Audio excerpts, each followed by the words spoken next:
भावलपुर में तहरीक इंसाफ का power show. Imran Khan कहते हैं कौम बेदार हो चुकी, याद रखें लोटों के दिन खत्म हो गए। जमीर फरोश पुराने पाकिस्तान में रह गए हैं। इन 3 स्टेजेस ने बैरूनी ताकतों के साथ मिलकर हमारी हुकूमत गिराई।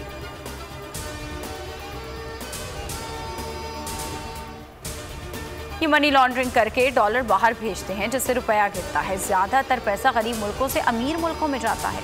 शहबाज शरीफ और इसके बेटों की 16 अरब की करप्शन पकड़ी गई।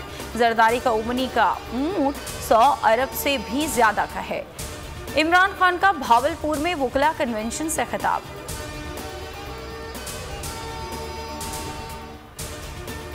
ऑडियो टेप के जरिए पीटीआई की साख मुतासिर करने की कोशिश की गई। नून लीग गद्दारी के सर्टिफिकेट बांटना बंद करे। शौकत तरीन की प्रेस कॉन्फ्रेंस। कहा कि IMF ने पहले हमारी अच्छी रिपोर्ट लिखी थी, अब खराब रिपोर्ट लिखना शुरू हो गए। हम दिसंबर में ही IMF से छुटकारा हासिल कर लेते। मुजम्मिल असलम ने कहा कि हमारे हिसाब से साल मनफी ग्रोथ होगी। हुकूमत ने IMF से मुश्किल तरीन मुआहिदा किया। हुकूमत IMF प्रोग्राम पर अमल नहीं कर सकेगी। मौजूदा हुकूमत इमरान खान की मकबूलियत से खाइफ है या चेयरमैन PTI के बयानिए से डरने लगी? क्या लीगी सरकार साबिक वजीर आजम की तकरीर नशर कराना नहीं चाहती? क्या शहबाज हुकूमत को इमरान खान के विजन से मसला है? सवालात उठने लगे। हुकूमत की बोल न्यूज़ के साथ नाइंसाफी कप्तान की तकरीर दिखाना जुर्म बन गया। इमरान खान की तकरीर के दौरान बोल न्यूज़ बंद।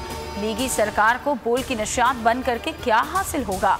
हुकूमती इकदाम के बावजूद बोल न्यूज़ की रेटिंग पर फर्क ना पड़ा। आज भी बोल रैंकिंग व्यूज और रील्स में नंबर 1 पोजीशन पर बरकरार। पाक फौज सैलाब ज़दगान के लिए उम्मीद की किरण। TGA ISPR major general Babar Iftikhar कहते हैं खराब मौसम और चैलेंजेस के बावजूद जवानों ने लोगों को रेस्क्यू किया। बलूचिस्तान में इमदादी कार्रवाइयों में 6 अफसरान शहीद हुए। पाक बहरिया ने 10,000 से ज्यादा अफराद को रेस्क्यू किया। पाक फजाइया ने 1,521 अफराद की जानें बचाई। मुल्क में आर्मी के 147 रिलीफ कैंप कायम है। 50,000 से ज्यादा अफराद को रिलीफ दिया गया। तमाम जर्नल्स 1 माह की तनख्वाह सैलाब मुतासरीन के लिए वक्फ की। और मुल्क में सैलाबी सूरत हाल में पाक फौज का अहसन इकदाम। GHQ में यौम दिफा पर होने वाली तकरीर मौखर कर दी गई। DG ISPR major general Babar Iftikhar कहते हैं शहदाए पाकिस्तान हमारा असासा है। इनकी कुर्बानियों की बदौलत हम आज़ाद मुल्क में सांस ले रहे हैं।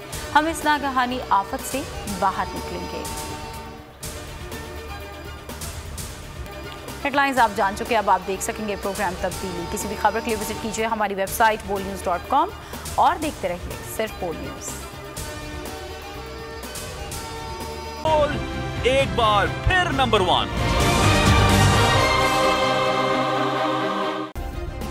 सब्सक्राइब करें और बेल दबाएं ताकि कोई खबर रह न जाए।